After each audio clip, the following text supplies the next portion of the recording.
દિલ્હી હાઈકોર્ટે વચગાળાની સુરક્ષા નકારતા જ કેજરીવાલ એક મોટો ઝાટકો પડ્યો છે. કેજરીવાલના ઘરે ઈડીના દરોડા પડ્યા છે. નમસ્કાર, સુપ્રભાત. એક નજર આજની ગુજરાત સમાચારની મુખ્ય હેડલાઇન્સ પર. અંતે કેજરીવાલની ધરપકડ થઈ ગઈ. મોડી રાત્રે એટલે કે અડધી રાત્રે સુપ્રીમમાં અરજી પણ કરવામાં આવી, પરંતુ સુપ્રીમે અરજી પણ સ્વીકારી નહીં. આ અરજીથી રાહત ન મળી.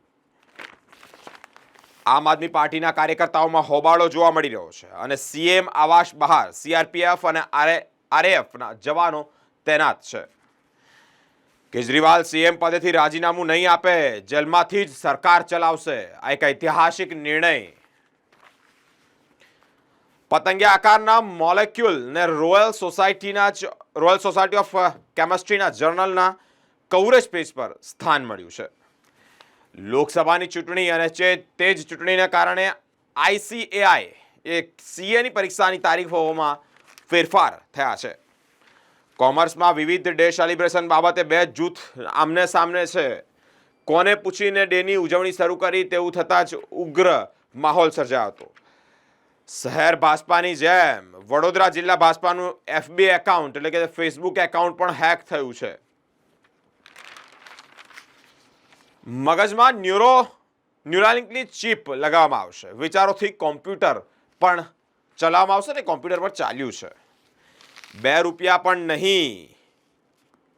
ખાતા ફ્રીઝ કરાતા જ રાહુલ, સોનિયા અને ખડગે ભડક્યા છે.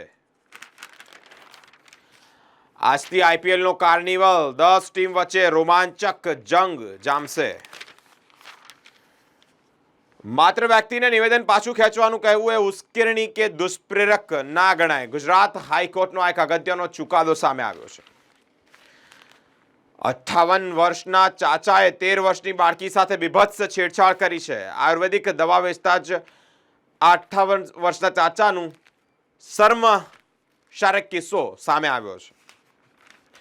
પ્રેમમાં પડેલા આધેડ પતિને પત્ની અને પુત્રીએ રંગે હાથે ઝડપી અને પાઠ ભણાવ્યો છે.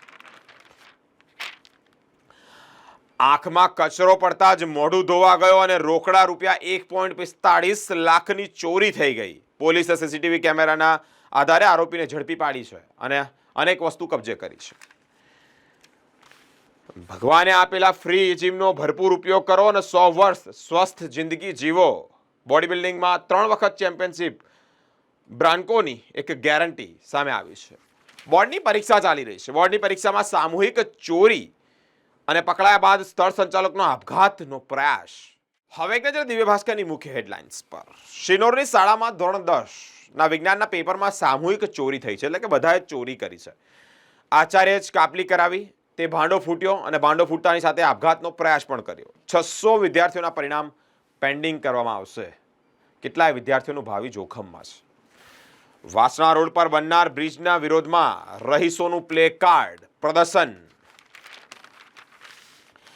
આજથી આઈપીએલ, ઘર આંગણે ચેન્નાઈનો દબદબો. ફેરેડના વ્યાજકાપ સંકેતથી સોનું રેકોર્ડ. $2235, સ્થાનિક 69,000 ક્રોસ થયું છે.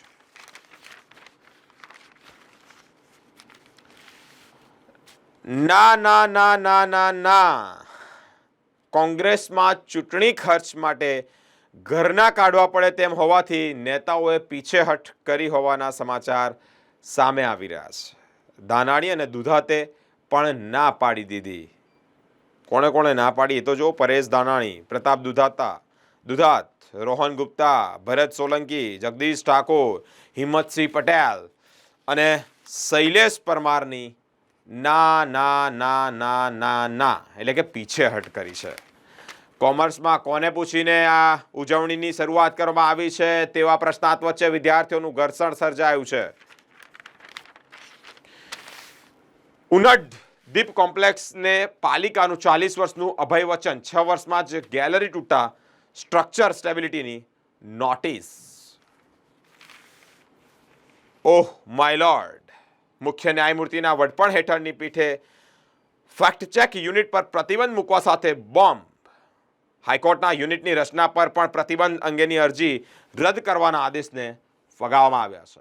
હવે એક નજર ગુજરાત મિત્રની મુખ્ય હેડલાઇન્સ પર. ઈડીએ દિલ્હીના સીએમ કેજરીવાલની ધરપકડ કરી છે.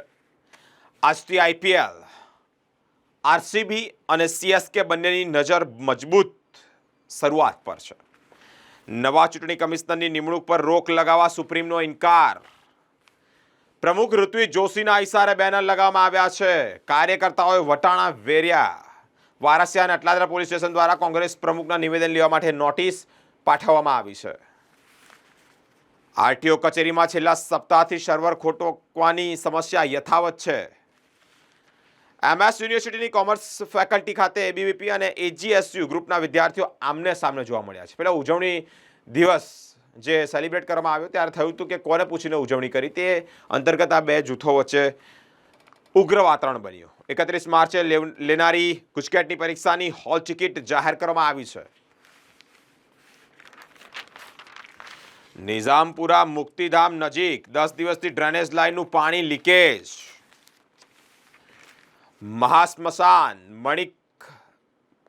મણિકર્ણિકા ઘાટ પર ધગધગતી ચિતાઓ વચ્ચે રમાઈ ભસ્મની હોળી. 31 માર્ચે 1500થી વધુ દોડવીરો શહેરમાં અહિંસાનો સંદેશો આપશે. ભરૂચના યુવકને જીવતો સળગાવવાના પ્રકરણમાં આરોપીને દબોચી લેવામાં આવ્યો છે. હવે કે જે લોકસત્તા જનસત્તાની મુખ્ય હેડલાઇન્સ પર. સુપ્રીમ કોર્ટે પીઆઈબી ફેક્ટ ચેક યુનિટ પર પ્રતિબંધ મૂક્યો છે. દિલ્હી લીકર કેસમાં કેજરીવાલની ઈડીએ ધરપકડ કરી છે. દેશનો દરેક નાગરિક ચૂંટણીમાં ભાગ લેવા ઈચ્છુક છે. કોઈ પણ લોકશાહી માટે નિષ્પક્ષ ચૂંટણી જરૂરી છે. મલ્લિકાર્જુન ખડગે કહી રહ્યા છે. 1200 પરિવારને ઘર ખાલી કરવા નોટિસ આપવામાં આવી છે. મધરાતે બિલ્ડિંગની ગેલેરીનો ભાગ તૂટી પડતા રહીશો ભયના ઓથાર હેઠળ છે. રાજકીય પક્ષોના ગેરકાયદેસર પોસ્ટર બેનરો તાત્કાલિક હટાવો, ચૂંટણી પંચ કહી રહ્યું છે. નિઝામપુરા સ્મશાન પાસે 2 મહિનાથી જ ડ્રેનેજના ઉભરાતા પાણીથી લોકોને મુશ્કેલીઓ પડી રહી છે. વાઘોડિયા પોલીસ મથકે જપ્ત કરાયેલા વાહનોમાં આગ લાગતાની સાથે જ અફડાતફડીનો માહોલ સર્જાયો છે. અડધું વડોદરા જે પાણી પીવે છે તેમાં કેમિકલ છોડવામાં આવ્યું છે. હવે કે છે સંદેશની મુખ્ય હેડલાઇન્સ પર. બેનર કાંડ. રંજનબેન ભટ્ટના વિરોધમાં બેનરો લાગ્યા. કોંગ્રેસના એક મોટા માથાના ઘરેથી આ પોસ્ટરો લઈ જવામાં આવ્યા. હવે ડીપલી વાત કરીએ કે કોંગ્રેસી નેતાઓ તો છે જ, પરંતુ તેઓ કોનો હાથો બન્યા? આ એક મોટો પ્રશ્ન છે. વિચારજો, થોડા સમય પછી અમે આ પણ બહાર પાડીશું. પોલિટિકલ ડ્રામાના સસ્પેન્સોનો પડદો ધીમે ધીમે ઉચકાઈ રહ્યો છે. બેનરકાંડની વાત કરી રહ્યા છે. માંજલપુરમાં હાઉસિંગ બોર્ડના 1270 મકાનો ખાલી કરવા નોટિસ. રહીશોમાં તો ચિંતા છે. બેંગલુરુમાં હોળી પર પૂલ પાર્ટી, રેઇન ડાન્સ પર પ્રતિબંધ. કોંગ્રેસને નાણાકીય રીતે નબળા પાડવા પ્રયાસ થઈ રહ્યા છે, સોનિયા કહી રહી છે. કોંગ્રેસે લોકસભાના વધુ 11 મુરતિયા જાહેર કર્યા. 3 સિટિંગ એમએલએને ટિકિટ મળી. આ ત્રણે તો હવે ઘી કેરા. લાઇટ, કેમેરા, ઇલેક્શન, બોલિવૂડ પણ ચૂંટણી મોડમાં જોવા મળ્યું છે. શરાબ કૌભાંડ અને આ જ કૌભાંડમાં કેજરીવાલની ઈડી દ્વારા ધરપકડ કરવામાં આવી છે. ધોરણ 12 સાયન્સની ઉત્તરવહીઓની ચકાસણી આવતીકાલથી શરૂ કરવામાં આવશે. વાસણા ચોકડી પર ઓવરબ્રિજ બનાવવા સામે જ સ્થાનિકોનો વિરોધ યથાવત છે.